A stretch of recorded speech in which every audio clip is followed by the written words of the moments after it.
नमो नारायण। राधे राधे। श्रीमद् भगवद गीता के जो उत्तर गीता है कि द्वितीय अध्याय में कश्यप के प्रश्नों के उत्तर में शुद्ध महात्मा द्वारा जीव की विभिन्न गतियों का वर्णन किया गया है। यह उत्तर गीता भगवान श्री कृष्ण ने युद्ध के अपरांत जो दोबारा पूछा है अर्जुन ने, तब भगवान श्री कृष्ण ने अर्जुन को सुनाया है। भगवान श्री कृष्ण ने कहा कि हे अर्जुन, उसके बाद धर्मात्माओं में श्रेष्ठ कश्यप ने उन सिद्ध महात्मा के दोनों पैर पकड़कर, जिनका उत्तर कठिनाई से दिया जा सके, ऐसे बहुत से धर्मयुक्त प्रश्न पूछे। और जब धार्मिक प्रश्न पूछा है तो कश्यप ने पूछा, हे महात्मा, यह शरीर किस प्रकार गिर जाता है और फिर दूसरा शरीर कैसे प्राप्त होता है? संसारी जीव किस तरह इस दुखमय संसार से मुक्त होता है? जीवात्मा प्रकृति यानी मूल विद्या और उससे उत्पन्न होने वाले शरीर का त्याग कैसे करता है और शरीर से छूटकर दूसरे में वह किस प्रकार से प्रवेश करता है? मनुष्य अपने किए हुए शुभ कर्म का फल कैसे भोगता है, जो शुभ और अशुभ कर्म है, और शरीर न रहने पर उसके कर्म कहाँ रहते हैं? ब्राह्मण देवता जो सिद्ध पुरुष हैं कहते हैं, विष्णुनंदन कृष्ण कश्यप के इस प्रकार पूछने पर सिद्ध महात्मा ने उनके प्रश्नों का क्रमशः उत्तर देना प्रारंभ किया। वह मैं आपको बता रहा हूँ, हे कृष्ण उसे सुनो। सिद्ध ने कहा, कश्यप, मनुष्य इस लोक में आयु और कीर्ति को बढ़ाने वाले जिन कर्मों का सेवन करता है वे शरीर प्राप्ति में कारण होते हैं। शरीर ग्रहण के अनंतर शरीर जब ग्रहण करता है, उसके बाद जब वे सभी कर्म अपना फल देकर क्षीण हो जाते हैं, उस समय जीव की आयु का भी क्षय हो जाता है। जितने कर्म हैं जब वो अपना फल दे देते हैं तो व्यक्ति की आयु क्षीण हो जाती है। उस अवस्था में विपरीत कर्मों का सेवन करने लगता है और विनाश काल निकट आने पर उसकी बुद्धि उलट जाती है। वह अपने सत्य यानी धैर्य बल और अनुकूल समय को जानकर भी मन पर अधिक न अधिकार के कारण असमय में था अपनी प्रकृति के विरुद्ध भोजन करता है। अत्यंत हानि पहुंचाने वाली जितनी वस्तुएं हैं वह उन सबका वह सेवन करता है। कभी तो बहुत अधिक खा लेता है, कभी बिल्कुल भोजन नहीं करता है। कभी दूषित खाद्य अन्न खान पान में ग्रहण कर लेता है, कभी एक दूसरे के विरुद्ध गुण वाले पदार्थों को एक साथ खा लेता है। किसी दिन वह गरिष्ठ अन्न और वह भी बहुत अधिक मात्रा में खा जाता है। कभी कभी एक बार खाया हुआ अन्न पचने भी नहीं पाता कि दोबारा भोजन कर लेता है। अधिक मात्रा में व्यायाम और स्त्री संभोग करता है। सदा काम करने के लोभ से मलमूत्र के वेग को रोके रहता है। रसीला अन्न खाता और दिन में सोता है तथा कभी कभी खाए हुए अन्न के पचने से पहले असमय भोजन करके स्वयं ही अपने शरीर में स्थित वात पित्त कफ आदि दोषों को कुपित कर देता है। उन दोषों के कुपित होने से अपने लिए प्राणनाशक रोगों को बुला लेता है अथवा फांसी लगाने या जल में डूबने आदि शास्त्र विरुद्ध उपयोग का आश्रय कर लेता है। इन्हीं सब कारणों से जीव का शरीर नष्ट हो जाता है। इस प्रकार जो जीव का जीवन बताया गया है उसे अच्छी तरह समझ लो। शरीर में तीव्र वायु से प्रेरित हो पित्त का प्रकोप बढ़ जाता है और वह शरीर में फैलकर समस्त प्राणों की गति को रोक देता है। इस शरीर में कुपित होकर अत्यंत प्रबल हुआ पित्त जीव के मर्म स्थानों को विदीर्ण कर देता है। इस बात को ठीक तरह से समझो। जब मर्म स्थान छिन्न भिन्न होने लगते हैं तब वेदना से व्यथित हुआ जीव तत्काल इस जड़ शरीर से निकल जाता है, उस शरीर को सदा के लिए त्याग देता है। हे द्विजश्रेष्ठ, मृत्यु काल में जीव का तन मन वेदना से व्यथित होता है। इस बात को भली भांति जान लो। इस तरह संसार के सभी प्राणी सदा जन्म और मरण से उद्विग्न रहते हैं। हे विप्रवर, सभी जीव अपने शरीर का त्याग करते देखे जाते हैं।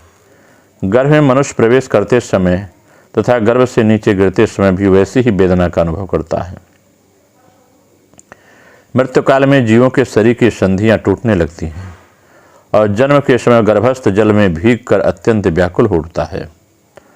अन्य प्रकार की तीव्र वायु से प्रेरित हो शरीर में सर्दी से कुपित हुई जो वायु 5 भूतों में प्राण और अपान के समान स्थान पर स्थित है, वहीं पंचभूतों के संघात का नाश करती है। वह देहधारियों को बड़े कष्ट से त्याग कर ऊर्ध्वलोक को चली जाती है। इस प्रकार यह जीव शरीर का त्याग करता है, तब प्राणियों का शरीर उच्छ्वासहीन दिखाई देता है। उसमें गर्मी, उच्छ्वास, स्वभाव, चेतना कुछ भी नहीं रह जाती। इस तरह जीवात्मा से परित्यक्त उस शरीर को लोग मृत से मरा हुआ कहते हैं। देहधारी जीव जिन इंद्रियों के द्वारा रूप, रस आदि विषयों का अनुभव करता है, उसके द्वारा वह भोजन से परिपुष्ट होने वाले प्राणों को नहीं जान पाता। इस शरीर के भीतर रहकर जो कार्य करता है वह सनातन जीव है। कहीं कहीं संध्य स्थानों में जो जो अंग संयुक्त होता है उसको तुम मर्म समझो, क्योंकि शास्त्र में मर्म स्थान का ऐसा ही लक्षण देखा गया है। उन मर्म स्थान यानी संधियों के विलग होने पर वायु ऊपर को उठती हुई प्राण के हृदय में प्रविष्ट हो शीघ्र ही उसकी बुद्धि को अवरुद्ध कर लेती है। जब अंतकाल उपस्थित होने पर प्राणी सचेत होने पर भी कुछ समझ नहीं पाता, क्योंकि तम माने अविद्या के द्वारा उसकी ज्ञान शक्ति आवृत हो जाती है। मर्मस्थान भी अवरुद्ध हो जाते हैं। उस समय जीव के लिए कोई आधार नहीं रह जाता और वायु से अपने स्थान से विचलित कर देती है। तब वह जीवात्मा बारंबार भयंकर लंबी सांस छोड़कर बाहर निकलने लगता है। उस समय सहसा इस जड़ शरीर को कंपित कर देता है। शरीर से अलग होने पर वह जीव अपने किए हुए शुभ कार्य, पुण्य अथवा अशुभ कार्य, पाप कर्मों द्वारा सब ओर से घिरा रहता है। जिन्होंने वेद शास्त्रों के सिद्धांतों अथवा का यथावत अध्ययन किया है, वे ज्ञान संपन्न ब्राह्मण लक्षणों के द्वारा यह जान लेते हैं कि अमुक जीव पुण्यात्मा रहा है अथवा जीव पापी है।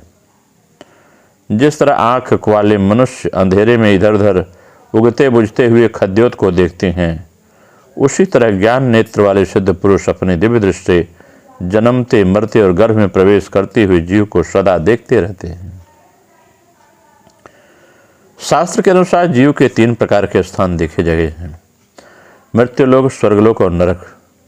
यह मृत्युलोक की भूमि, जहाँ बहुत हिस्से प्राणी रहते हैं, कर्म भूमि कहलाती है। अतः यहाँ शुभ और अशुभ कर्म करने पर सब मनुष्य उसके फलस्वरूप अपने कर्मों के अनुसार अच्छे बुरे भोग प्राप्त करते हैं। यहीं पापी जीव, जो पाप करने वाले मानव, अपने कर्मों के अनुसार नरक में पड़ते हैं।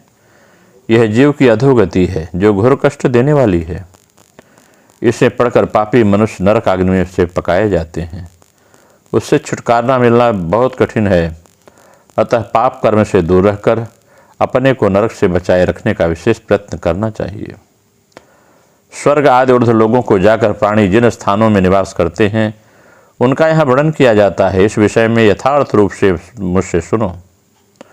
इसको सुनने से तुम्हें कर्मों की गति का निश्चय हो जाएगा और नैष्ठ की बुद्धि प्राप्त होगी।